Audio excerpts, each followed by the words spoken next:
Shalom, salam kamu spesial. Saya senang lagi berjumpa dengan Bapak Ibu Saudara-saudara. Dan saya ingin mengangkat topik yang saya beri judul heboh, logical fallacy atau sesat pikir daripada Daniel Mananta dan Ustadz Abdul Somad soal menyembah patung ada jinnya. Ya, nah kalau kita lihat dari Kamus Besar Bahasa Indonesia, ya, kata menyembah itu adalah kata kerja atau verba, ya. Nah, ada 4 hal yang dituliskan di situ. Yang pertama, menyembah itu adalah menghormati dengan mengangkat sembah. Contohnya, setelah menyembah 3 kali, ya, di pintu depan dari suatu ruangan, orang itu kemudian masuk ke dalam ruangan itu. Jadi dia lakukan penyembahan. Nah, biasanya penyembahan itu ada aturannya. Harus misalnya 3 kali, 7 kali, ya, ada angka-angka tertentu. Harus berputar beberapa kali. Itu aturan di dalam penyembahan, ya. Nah, yang kedua adalah memuja sesuatu sebagai Tuhan atau dewa.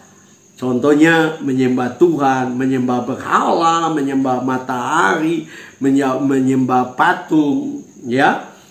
Dan kemudian yang ketiga adalah mengakui di bawah perintah atau orang yang tunduk. Saking dia menyembah, dia tunduk, dia rela, ya. Saya pernah membaca satu artikel tentang orang di Tibet yang menyembah satu dewa. Mereka harus merangkak sepanjang 1 kilometer. Dan kaki mereka luka dan sebagainya.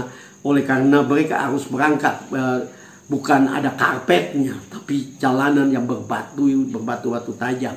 Nah, keempat adalah takluk. Contohnya menyembah ke Majapahit, menyembah ke Siam.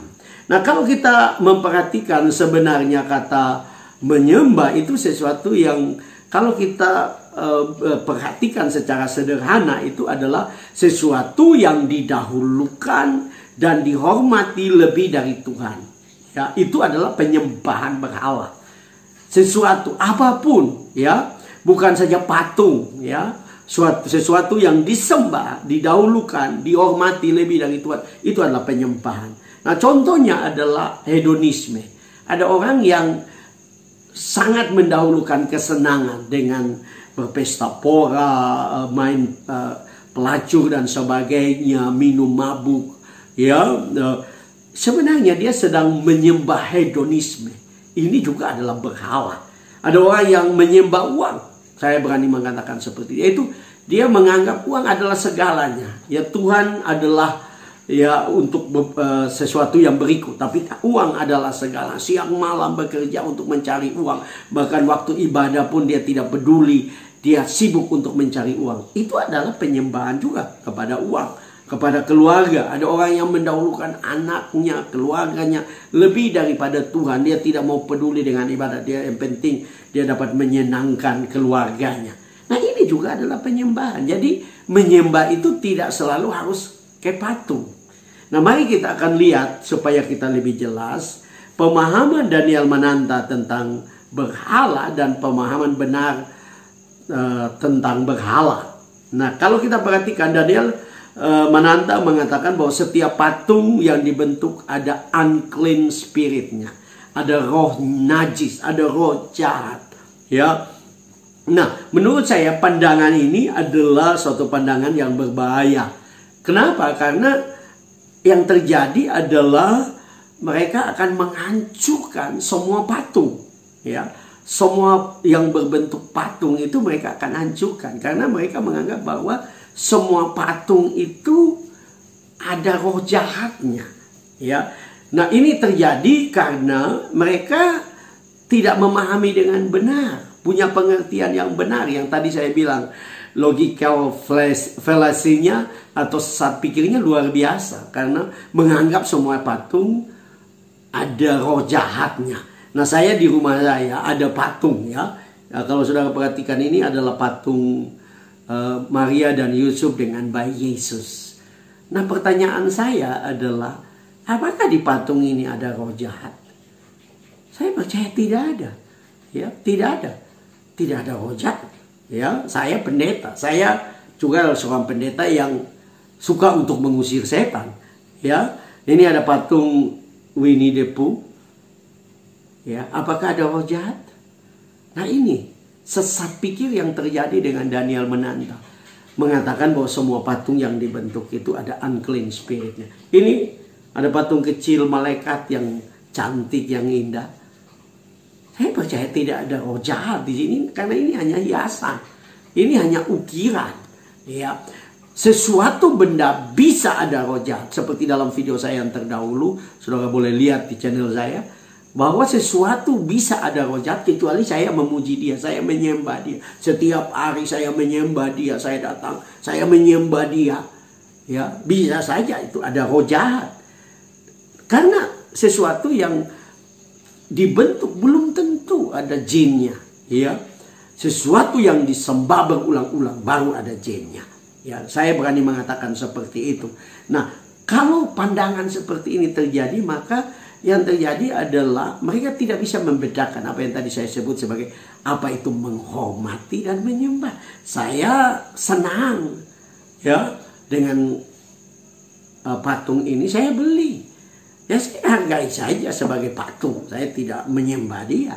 Ya, ini yang terjadi dengan kelompok-kelompok Wahabi yang pada akhirnya mereka tidak mau untuk menghormati bendera karena dianggap penyembahan, tidak mau untuk mengheningkan cipta, ya, karena itu dianggap penyembahan. Padahal itu kan menghormati saja. Tidak tiap saat juga kita menghormati bendera, tidak tiap saat juga kita mengheningkan cipta. Kita hanya mengheningkan cipta 1 tahun sekali pada waktu 17 Agustus. Dan itu bukan penyembahan. Nah, kalau kita melihat, ya, secara khusus di dalam Alkitab, ya, kita ingat di dalam Matius pasal 6 ayat 24, Yesus sedang berbicara tentang semacam ada persaingan di tengah-tengah dunia ini, yaitu persaingan Yesus dan Mamon. Itu sebabnya dalam Matius 6 ayat 24 di sini dikatakan, Yesus mengatakan, tak seorang pun dapat mengabdi kepada 2 tuan, karena jika demikian ia akan membenci yang seorang dan mengasihi yang lain, atau ia akan setia kepada yang seorang dan tidak mengindahkan yang lain. Kamu tidak dapat mengabdi kepada Allah dan kepada Mamon. Nah, Mamon ini adalah dewa. Tapi ini adalah dewa uang.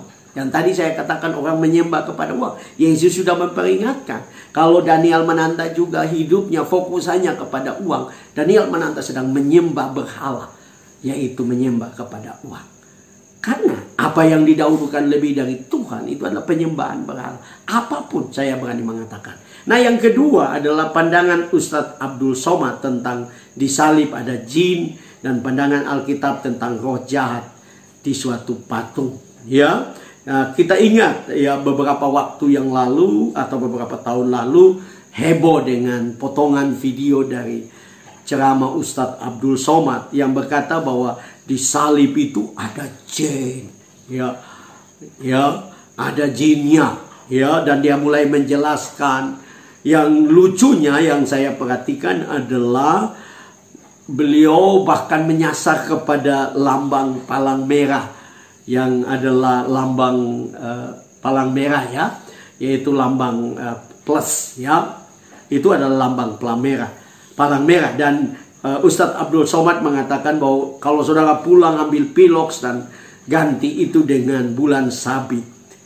Nah, bagi saya ini sesuatu fobia yang berlebihan, ya. Kenapa saya anggap itu fobia berlebihan? Apakah beliau atau Ustadz Abdul Somad dapat membuktikan kepada kita bahwa di semua salib, ya, semua salib yang ada, ya, yang ada di dunia ini ada jinnya, ada roh jahatnya? Apakah tanda plus atau tanda tambah yang menjadi lambang daripada palang merah, ya, itu ada jinnya? Itu yang tadi saya katakan dari awal. Ini adalah logical fallacy atau sesat pikir, ya. Nah, ini harusnya bisa dibuktikan oleh Ustadz Abdul Somad, Ya, kalau dia benar-benar yakin, ya, dia benar-benar yakin. Tapi saya melihat bahwa ini hanya asumsi belaka, tidak ada dasarnya, ya. Dan ini memang adalah pandangan Wahabi. Kenapa? Karena saya pernah membaca satu artikel diceritakan di Timur Tengah waktu ISIS berkuasa itu semua patung, ya, yang ada di kota-kota yang mereka kuasai, dan di sana ada sejarah Kristen bahwa bahkan ada patung dari satu murid Yesus di satu kota itu dihancurkan. Ya, ini kan aneh. Ya, suatu benda bersejarah ya dihancurkan. Ini kan lucu. Kalau kita menganggap bahwa semua patung itu ada jinnya, ya, secara khusus patung Kristen, maka kita akan hancurkan semua. Nah, ini sekali lagi ini adalah sesat pikir. Nah, itu sebabnya saya dan saudara sebagai orang Kristen, kita tidak boleh terpengaruh. Kita menghormati UAS atau Ustadz Abdul Somad sebagai seorang pendakwa dari Muslim. Tetapi kita tidak setuju, dan saya sebagai hamba Tuhan, sebagai pendeta, saya punya hak untuk menjawab pandangan beliau, ya, sesat pikir beliau. Nah, kalau kita perhatikan di dalam 1 Korintus 1 ayat 23, 1 Korintus 1 ayat 23 dikatakan, tetapi kami memberitakan Kristus yang disalibkan. Orang Kristen, apapun pandangan orang, apapun pandangan dari seseorang yang mungkin terkenal, kami tidak akan terpengaruh. Karena kami tetap memberitakan bahwa Kristus disalibkan. Nah, di sini dikatakan untuk orang-orang Yahudi dalam ayat ini, dalam 1 Korintus 1 ayat 23, untuk orang-orang Yahudi suatu batu sandungan, ya, dan untuk orang-orang bukan Yahudi suatu kebodohan. Ya, firman Tuhan sudah berkata bahwa, ya, bagi orang bukan Yahudi itu menjadi orang Yahudi batu sandungan, orang bukan Yahudi itu kebodohan. Mungkin orang-orang dari agama lain melihat bahwa orang Kristen bodoh. Kenapa sih menyembah Yesus yang disalibkan? Kenapa sih memakai anting-anting salib, kalung salib? Karena orang-orang tidak mengerti. Mereka hidup dalam kebodohan. Kami sebagai orang Kristen mengerti dengan baik. Kenapa kami memakai aksesoris-aksesoris seperti itu? Sebagai penghargaan saja, sebagai pengingat saja, untuk mengingat pengorbanan Kristus, untuk mengingat bagaimana Kristus mencintai kami. Salib yang dianggap oleh saudara-saudara yang lain sebagai suatu penghinaan. Memang Alkitab mengatakan bahwa salib itu lambang daripada kutuk, tetapi Kristus rela dikutuk di atas kayu salib sehingga kami orang Kristen bisa diselamatkan. Karena itu kami tidak terpengaruh dengan penilaian apapun, karena kami mengerti dengan benar. Saudara-saudara yang merasa apa yang kami sembah itu, saudara-saudara ada di dalam kebodohan, karena saudara-saudara tidak mengerti tentang salib. Saudara-saudara tidak memahami. Kami memahami sebagai orang Kristen. Bertahun-tahun kami belajar Alkitab, kami belajar di dalam sekolah-sekolah teologi. Kami mengerti apa itu salib, apa makna yang ada di atas kayu salib. Karena itu saya mendorong kita semua fokus, ya, hanya kepada Kristus yang sudah mati di atas kayu salib. Jangan fokus kepada patung apapun, termasuk patung salib. Kenapa, saudara-saudara? Karena kita tahu seperti apa yang tertulis dalam Kisah Rasul 4 ayat 12. Dan keselamatan tidak ada di dalam siapapun juga selain di dalam Dia. Maksudnya Kristus, Yesus yang disalib. Sebab di bawah kolong langit ini tidak ada nama lain yang diberikan kepada manusia yang olehnya kita dapat diselamatkan. Saudara perhatikan ayat ini. Hanya di dalam Kristus ada keselamatan. Hanya di dalam Kristus yang disalibkan ada keselamatan. Tidak ada di dalam lain. Keselamatan itu hanya di dalam Kristus. Kenapa? Karena itu adalah rencana Allah. Karena itu adalah cara kerja Allah.